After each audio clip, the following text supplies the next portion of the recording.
It's Saturday, and welcome to another episode of PO Cubed, your chronological guide to Nintendo's handheld consoles.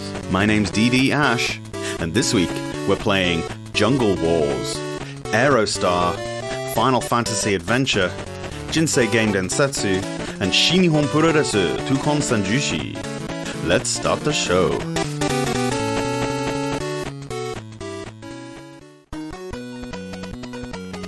Jungle Wars DMG-JWJ, developed by Atelier Double and published by Pony Canyon.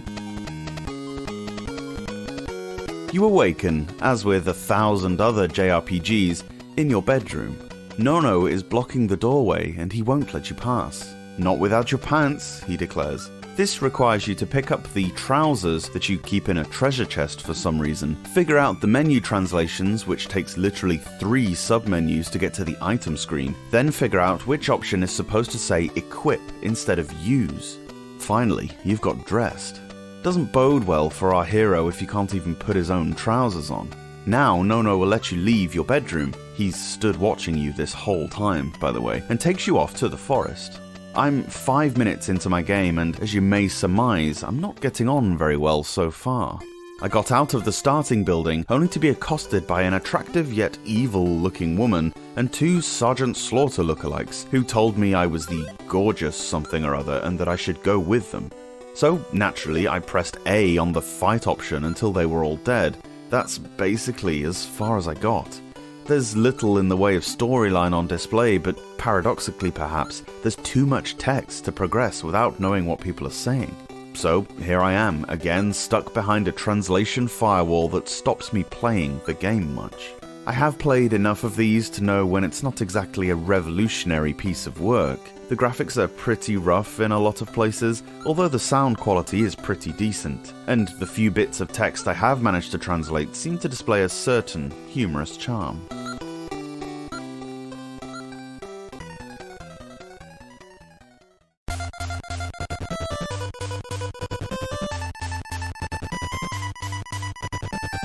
Aerostar DMG-AE, developed by Vic Tokai and published by Vic Tokai in Japan and Europe, and Sunsoft in North America.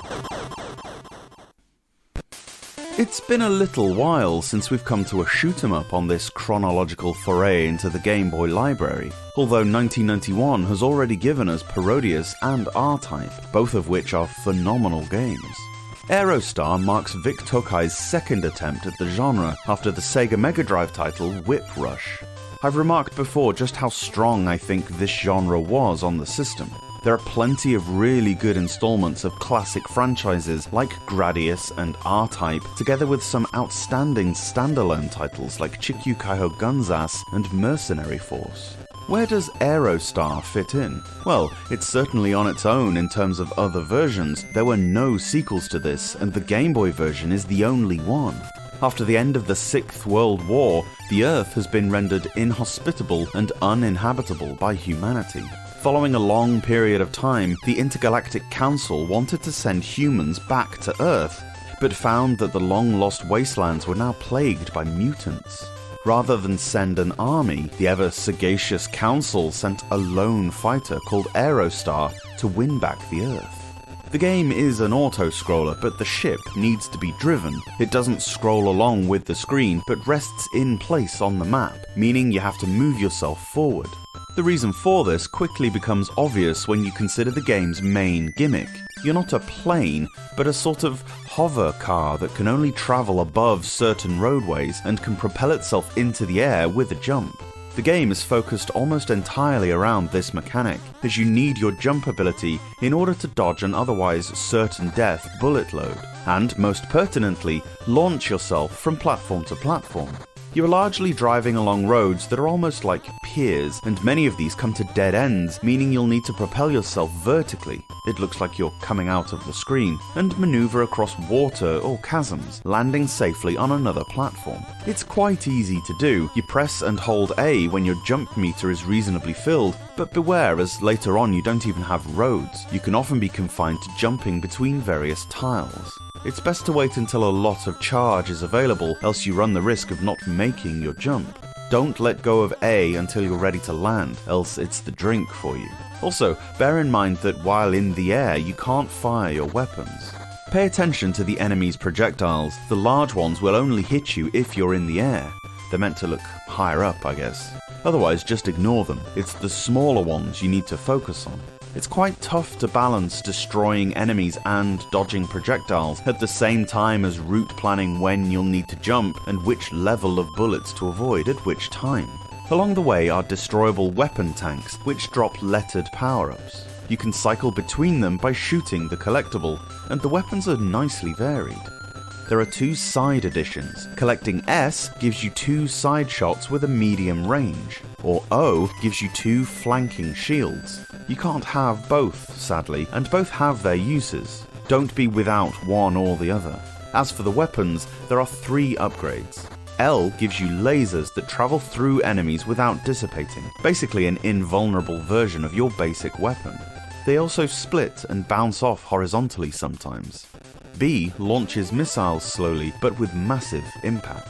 V creates 5 flames that fly forwards in a spread shot. Spread is often one of the most useful weapons in any kind of shooting game, and it's no different here. Lots of enemies come at you from the sides or diagonally, and seeing as how you can only shoot forwards, it's incredibly handy to have a wide dispersal. There are 7 levels with a serious incline in difficulty. The game's not unbeatable, but it'll hurt you trying to do it. With a well-constructed soundtrack, beautiful and varied scenery, and some grotesque mutant bosses, however, at least the ride is a rewarding one. Don't let the initial difficulty put you off, because you'll be missing out on a unique, intense blaster that holds its own against its much more famous colleagues. The US and European releases are unfortunately pretty costly. You can get a Japanese one for a chunk of change less, and there's no text in the game, so you may as well. That Western artwork is gorgeous though.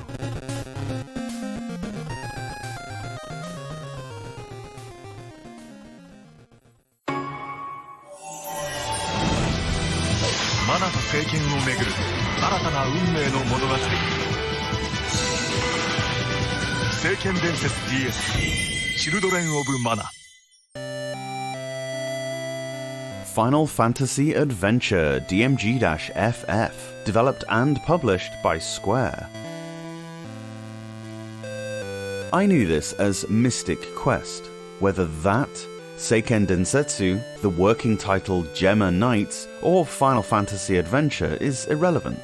What has to be acknowledged is that this is one of the best Game Boy games you'll ever play.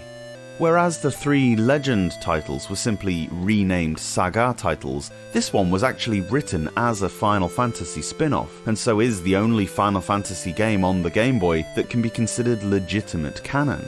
That's not the only link to a famous JRPG series though. It can be considered the connecting piece between the Final Fantasy and Mana series, as its direct sequels include The Secret of Mana on Super Nintendo, Legend of Mana on PS1, and so on. Of course, the 2 franchises weren't really formally acknowledged as related in the West, but the Japanese title of this is also the Japanese title of The Secret of Mana, Seiken Densetsu 2, so it's undeniably affiliated. It'd be all too easy to get bogged down in the lineage, and we must be careful not to write the Final Fantasy Adventure off as nothing more than a spin-off or a prequel, because the game itself is really quite astounding. Most stories in the Mana series revolve in some way around this idea of a world tree, the Tree of Mana. It's an incredibly common mythology that was present in many thousands-year-old cultures, from the Celts to the Mayans to the ancient Chinese. The connection that the Earth and all its inhabitants have with each other, and the cyclical nature of it all that governs them. In this game, the Tree of Mana has been poisoned by the Dark Lord Glaive and his sorcerer assistant, Julius. Being the life source of the whole world, this obviously has serious ramifications, and it's up to you to sort it all out. The game is story rather than item driven, by which I mean you don't need to collect flippers or a hookshot or whatever to get to the next section. There's a little bit of that, but not a great deal. You hack and slash your way around the world, fighting a multitude of monsters from werewolves to possessed bubbles. You can equip and use various weapons to the A button, from your standard swords to battle axes. The B button is used for various items that help you along the way, such as potions and antidotes, but also magic spells. There are 8 magic spells to learn, and you'll pick them up along the way by talking to NPCs or completing dungeons. There's a flame spell that shoots a homing fireball, the only way to kill certain sword-immune enemies. A lightning strike that's very useful. There's a controllable ice spike that morphs enemies into a snowman, which you can push around onto a sensor to open doors sometimes. You can put enemies to sleep, and there are the usual healing and curing spells. Your weapon selection is admirable. Pressing A to attack on its own does a kind of wide arcing swing of your sword, but you can also attack in a stabbing motion by holding a direction, which gives you plenty of flexibility. The axe is stronger, but you can only swing it. In the first dungeon, you'll find a sickle, which attacks in a full circle and can also chop certain plants down. Certain spells and weapons work better on different enemies. Some of the monsters are immune to some things, but weak against others. You'll figure it out easily enough. There's a bar at the bottom of the screen. If you hold the button down and charge this to the fullest, your weapons can unleash special abilities. These largely work by augmenting the usual attack. The chain whip goes further, things like that. Keys are necessary, but as in Zelda, they're mostly non-specific. You can collect keys from the overworld or from enemy drops, and they'll work in any door or chest. The usual features are all there: towns with inns and armories, dungeons with end bosses, and so on. In dungeons, you can press select to look at the map, which is pretty helpful in finding secret doors in the walls. There aren't any tells as such on the walls, but if you look at the map, their location should be pretty intuitive. You go up to a wall and slash at it, and if it's breakable, the collision noise will tell you. It sort of clanks. It's kinda cool that you don't need to worry about having enough bombs to progress through a dungeon, but the game is rather generous in that if you're ever at a point where you need something to move on, it'll more than likely drop for you. Speaking of drops, you don't have to pick up currency. It gets automatically added to your purse when you kill something.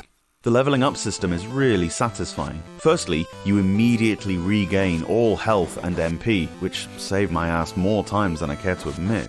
Press select, then status, in order to see how much XP you're short of leveling up, and you'll be able to use this fact to know if you can afford to save candy or a potion to heal up. Mainly though, it's not one of those where you just get a blanket attribute increase. Rather, it works in the same way that a game like the Elder Scrolls prefers. You earn stat points that you can apportion to whichever aspect of your character's build that you choose. All the stats increase, but you can choose an area to boost that little bit more. You can boost power, which increases your attack strength. Stamina adds to your health, but also increases your armor rating. Wisdom increases your MP and makes your spells stronger.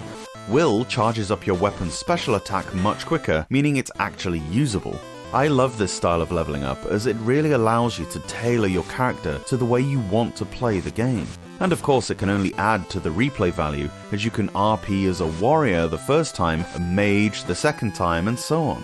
Throughout your adventure you'll meet plenty of NPCs, some of which help you, some who tag along. They don't all fight, and the ones that do often aren't the noblest of warriors. In fact, they can be rather dumb. However, they all have an ask option. Some can heal you, replenish your HP, some will give you clues as to your destination or hints to progress, so it's always worth asking. The girl who you name at the beginning, once you meet up with her, will heal you fully if you ask. There's a chocobo too, which is always fun. If you ask it, you ride on top of it, which is quicker, and you're also invulnerable to enemies. Later on, it becomes Choco Bot, gaining mechanical legs and the ability to ferry you across water. Graphically and audibly superb as most of the Final Fantasy Legend games are, none are quite up to this level. The game looks delightful and sounds epic, with a rich and diverse soundtrack. There's a lot of reading to do, but the translation is much better here than it has often been on the Game Boy. This is vital because the storyline is surprisingly emotive and at times quite sad. It's legitimately a beautiful tale and told incredibly well.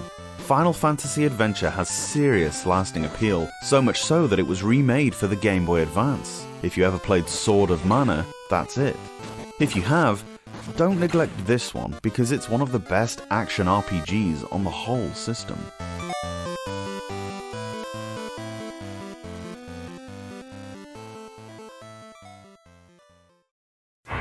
パー人生ゲーム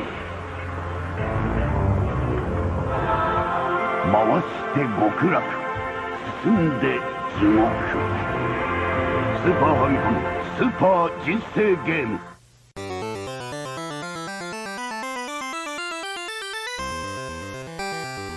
Jinsei Game Densetsu DMG-JGJ, developed and published by Takara. Jinsei Game is the Japanese equivalent of the Game of Life board game that you're no doubt familiar with. Originating in the 60s by Takara themselves, there were a handful of video game adaptations.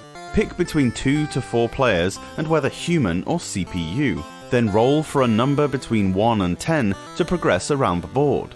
Rather than the standard Jinsei game rules where you have to grow from a toddler through childhood and adulthood, getting jobs and so on, here the rule sets have been tweaked and the environment swapped to a fantasy fiction one, whereby certain tiles have skulls on that might present you with an RPG-looking battle sequence where you need to pick a higher number than the enemy.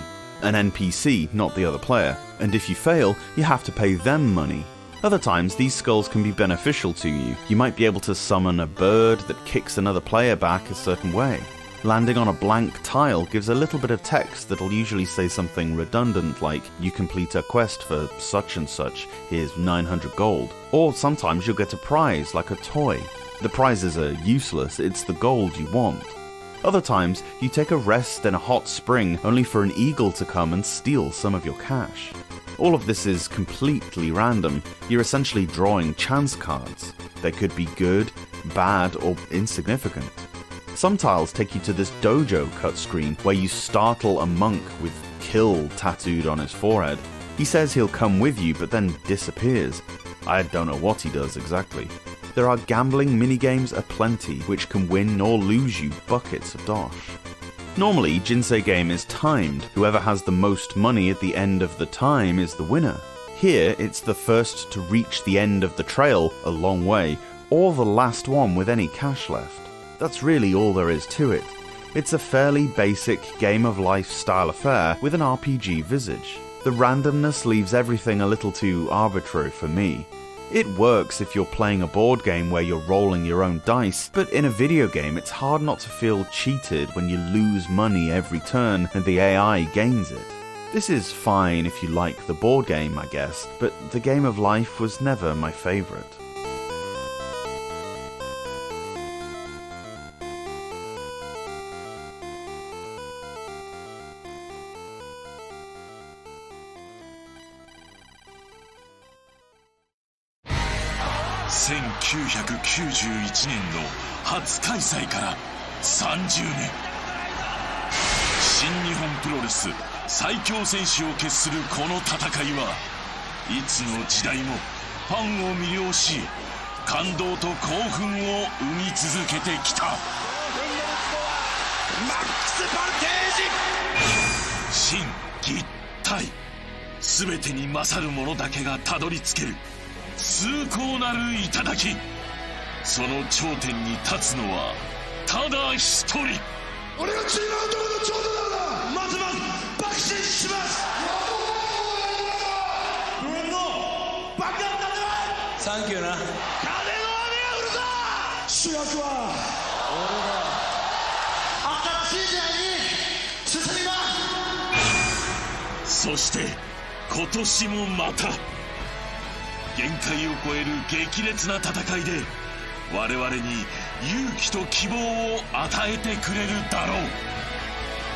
選ばれし20名の魂が激突する灼熱の秋、心に染み込めマックス・ザ・マックス。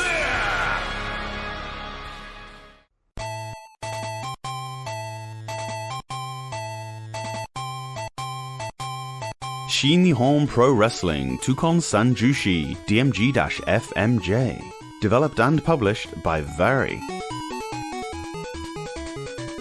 Pick from 3 of your favorite early 90s New Japan Pro Wrestling Three Musketeers, Keiji Muto, Masahiro Chono, or Shinya Hashimoto, and rise to the top for the IWGP World Heavyweight Championship. Famed booker Riki Choshu sets out your goal to be the best of the 3.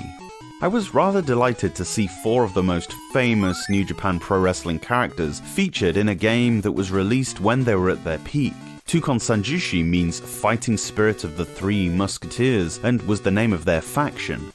It's just a shame the game is a bit of a mess. The Shinihon series already had some traction on the Super Famicom and basically dominated the video game wrestling scene in Japan, with recognizable characters and plenty of features such as a reversal engine, which made the games the first to not be mindless button mashers. Unfortunately, that good work was stripped away with the Game Boy release. Your control system is allegedly thus: tap A to block, B to punch and kick. Not bad so far, except they're both super stiff, and I don't mean in a murder grandpa Minoru Suzuki way. You can double tap left or right to run the ropes, and leave the ring by pressing up or down if you're close enough to the outside. There is a grapple pop-up that appears if you manage to punch or kick 3 times in a row or block a punch. Pressing B and a direction when this is on screen lets you do some moves. When the opponent is down, pressing A and B together pins them, and you can unlock finishing moves for the characters. The button layouts don't really leave any room for the reversal mechanic, which is a shame as it added a real skill element to the console games. Now, when you're not on the attack, your experience is mostly limited to mashing all the buttons and hoping it turns for you. You have a stamina and health bar, but it doesn't seem to affect whether or not you kick out of a pin. I missed an elbow drop right at the start of a match. My character Muto lay on the mat in pain and was promptly pinned for the 3 count, with nothing I could do about it. A very botchy way to end a match. The ring looks pretty massive, but the wrestlers are tiny by comparison, and apart from the shading, they look identical. The 3 wrestlers have different weights and heights, and they all play a little differently. Hashimoto moves slowly but is more powerful. Chono is a strong striker but low defense, and Muto is your middling character. They all have their own moves if you can work out how to do them, but it's hard to get everything into place. Later on, if you get there, you can meet another pair of the 3 Musketeers contemporaries in Hiroshi Hase and Tatsumi Fujinami, which, as the IWC says, popped me hard. Look, the idea of this game is lovely, but like many wrestling games of this generation, it suffers from the same plodding and ruthlessly unresponsive control scheme that makes the game unfortunately hard to play. It was clearly difficult to make a wrestling game that had a decent flow, so it was kind of expected, although the lack of in-game design was a considerable letdown.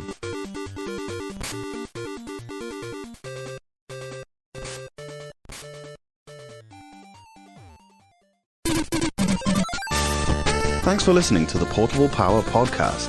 If you want to support the show, the best way to do so is on Patreon at patreon.com/portablepowerpodcast. Or subscribe on the YouTubes. We have daily uploads Monday to Friday, where you can watch me suck at the games as I talk about them. You can tweet me at POCubed or on any of the other socials you might expect. Thanks again and have a great weekend.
You gotta master